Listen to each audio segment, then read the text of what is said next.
There is a particular kind of hell that you go through after you discover your partner's infidelity. And it doesn't just happen during conversations with them. It happens at 3 a.m. in the middle of the night when you can't sleep. It happens when you're driving to work. It happens in the middle of a meeting when you're supposed to be focused on something entirely separate. The images just won't stop. You see them together in your mind's eye. You replay the text that you found. You compare yourself, your body, your personality to the other person. You imagine what they had that you didn't. You imagined what being with them was like compared to being with you. And your brain creates vivid scenes of moments that you never actually saw, filling in the details with cruel precision. And the worst part is that it just won't stop. You tell yourself to move on, to think about something else, to focus on healing, to be positive, but the thoughts come anyway, uninvited and relentless.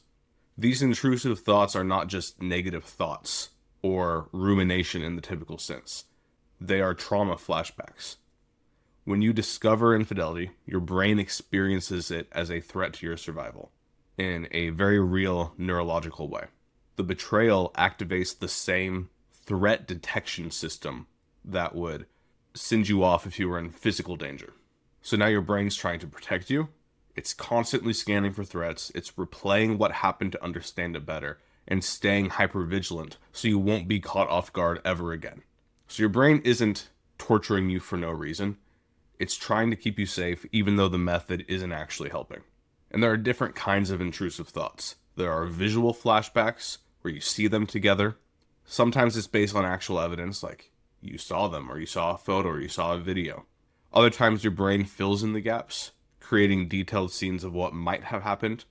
And these images can be so vivid they feel like you're watching a movie that you can't turn off. It's like you're trapped in a room and your eyes are being held open and you're forced to watch this movie on repeat.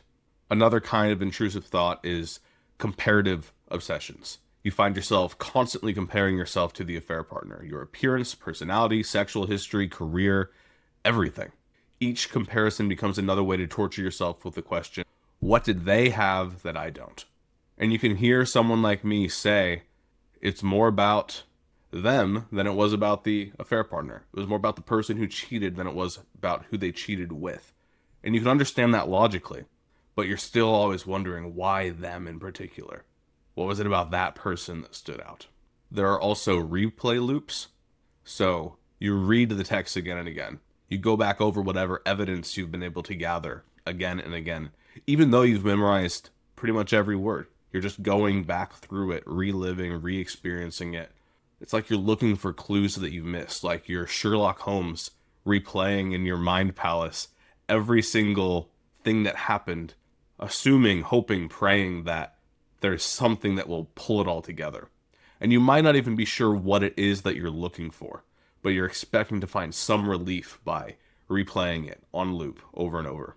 You might be trying to figure out when exactly did things start, what moments were true, what moments were lies, what memories are now contaminated. Intrusive thoughts can also come in the form of catastrophic projections. So you start imagining worst case scenarios about the future. They'll do it again. You'll never be able to trust anyone. Even if I rebuild my entire life from scratch, this next person will do it again. I'm just someone that gets cheated on. Everyone will betray me. Your brain starts to spin out into increasingly darker and darker possibilities.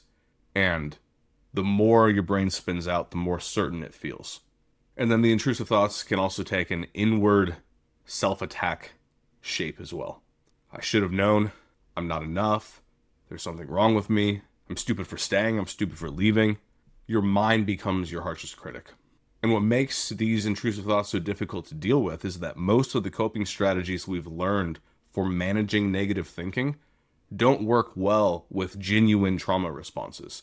Trying to just say, just stop thinking about it, often backfires. It's like not trying to think about a pink elephant. The effort to suppress the thought actually makes it more persistent. Positive affirmations often feel hollow. When your brain is in threat detection mode, trying to tell yourself everything is fine, it just makes cognitive dissonance. It makes you feel crazy because now you're looping back and forth between the intrusive thoughts and something you don't believe. And even when you do get a little temporary relief, the plunging back into the intrusive thought patterns just makes it that much worse, because distraction provides temporary relief at best. You can occupy yourself with work, exercise, or entertainment, but the thoughts return the moment that you're alone again. For a lot of people, even trying to work through the thoughts by analyzing them endlessly doesn't really help, because you're not dealing with a logical problem that can be solved through more thinking.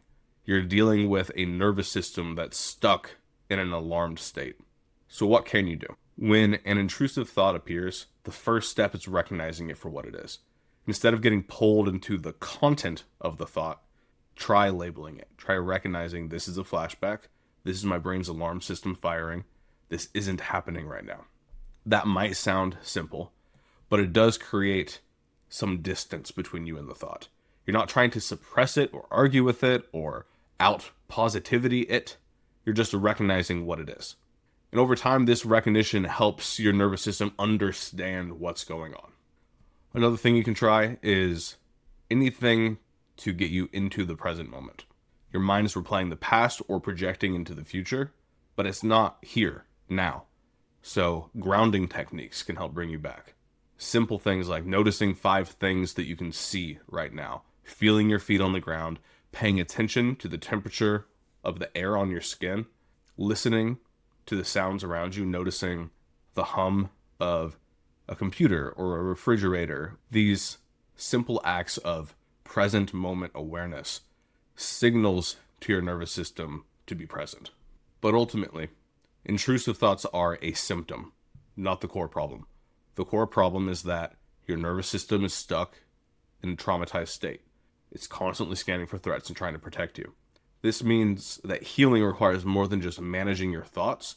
It requires getting down to the unconscious, subconscious, nervous system level, rewiring, healing, and rebalancing. This is what I do with my clients. What everybody needs is different. What's at the root for each person is different. And I help them find that and let go of it within just a couple of sessions. But here's something else to consider. Not all intrusive thoughts are just trauma symptoms to manage. Sometimes they're signals that something in your current situation isn't working. If you're constantly having intrusive thoughts about your partner's behavior right now, not the past affair, but current red flags, that might not be trauma. That might be your intuition trying to get your attention. If the thoughts are specifically about how unsafe you feel in the relationship, that's not something to try to heal through. That's a valuable information worth listening to get you to take action. So you need to learn to distinguish between trauma responses to past events that need nervous system healing and current moment awareness of ongoing problems that need addressing. So you need discernment, the ability to tell the difference. So a lot of people wonder, when will these intrusive thoughts stop?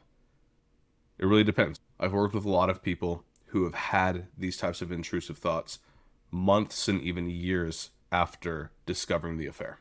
The timeline isn't so much determined by the amount of time. We like to say that time heals all wounds. Oftentimes, we just wait a long time to actually get to the core.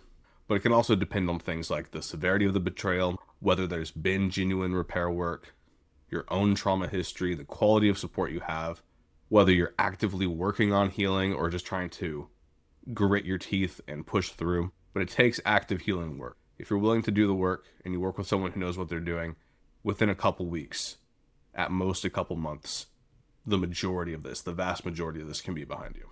And I just want to let you know, you're not weak for having intrusive thoughts. You're not doing healing wrong because they keep appearing. Your nervous system is responding this way because it's trauma. It's betrayal trauma. So recognize them for what they are. You're not crazy. Learn to stay grounded in the present moment. Create space for processing. Address the underlying trauma response, as well as all of the other wounds that have been reopened by this.